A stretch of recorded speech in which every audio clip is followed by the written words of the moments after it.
बहुत पहले हिमालय की गोद में एक छोटा सा गांव था जिसका नाम था शांतिवन। नाम के अनुरूप ही वहां शांति और सद्भाव का वास था। उनके जीवन में आधुनिकता की चकाचौंध नहीं थी, बल्कि था झरनों का संगीत, पक्षियों का कलरव और ऊंचे देवदार के पेड़ों की सरसराहट। इस गांव में एक युवा साधु रहता था जिसका नाम था अद्वैत।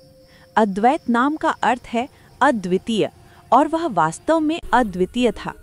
उसकी आंखों में एक अजीब सी चमक थी, जैसे वे समय के आर पार देख सकती हूँ।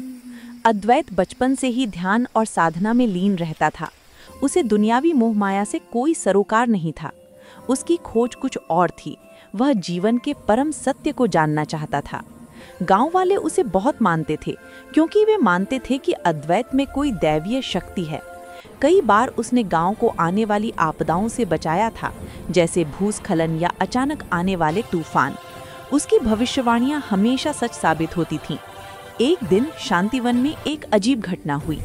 गांव के सबसे पुराने बरगद के पेड़ के नीचे एक चमकती हुई वस्तु मिली। वह एक प्राचीन धातु का टुकड़ा था जिस पर कुछ अज्ञात भाषा में लिखा हुआ था। गांव वालों ने उसे अद्वैत के पास ले जाया।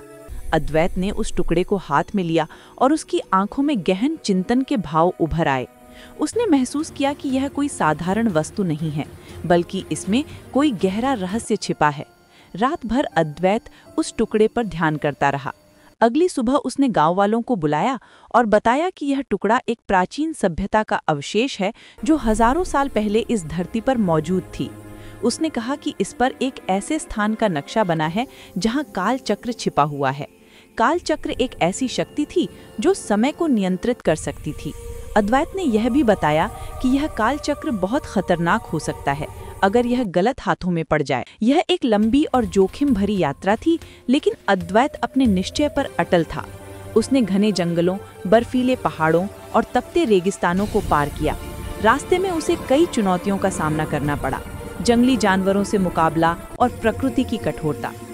एक दिन वह एक ऐसे स्थान पर पहुंचा जहां एक प्राचीन खंडहर था। खंडहर के बीच में एक गहरी गुफा थी जिसके मुहाने पर एक अजीब सी ऊर्जा महसूस हो रही थी। अद्वैत गुफा के अंदर चला गया। अंदर घोर अंधेरा था, लेकिन अंततः वह गुफा के केंद्र में पहुंचा जहां एक विशाल चमकता हुआ चक्र घूम रहा था। यह था काल चक्र। काल चक्र अत्यंत शक्तिशाली था। उसकी ऊर्जा इतनी तीव्र थी कि अद्वैत को अपनी आंखें बंद करनी पड़ी। अद्वैत ने काल चक्र के पास जाकर उसे नियंत्रित करने का प्रयास किया। कई घंटों तक वह काल चक्र के सामने बैठा रहा, अपनी चेतना को उसकी ऊर्जा के साथ जोड़ने की कोशिश करता रहा। धीरे धीरे काल चक्र की धड़कन धीमी पड़ने लगी और उसकी चमक थोड़ी कम हो गई। अद्वैत ने काल चक्र को एक सुरक्षित स्थिति में ला दिया जहां वह किसी के भी गलत हाथों में नहीं पड़ सकता था। इस प्रक्रिया में अद्वैत ने कुछ और भी हासिल कर लिया था। उसने समय के रहस्यों को समझ लिया था। उसे यह ज्ञान प्राप्त हुआ कि समय एक सीधी रेखा नहीं है, बल्कि एक अनंत चक्र है। अद्वैत शांतिवन लौट आया। उसने उन्हें काल चक्र और अपनी यात्रा के बारे में बताया। अद्वैत ने अपना शेष जीवन गांव में बिताया, लोगों को ज्ञान और शांति का मार्ग दिखाता रहा। वह अब सिर्फ एक साधु नहीं था, बल्कि समय का एक संरक्षक बन गया था।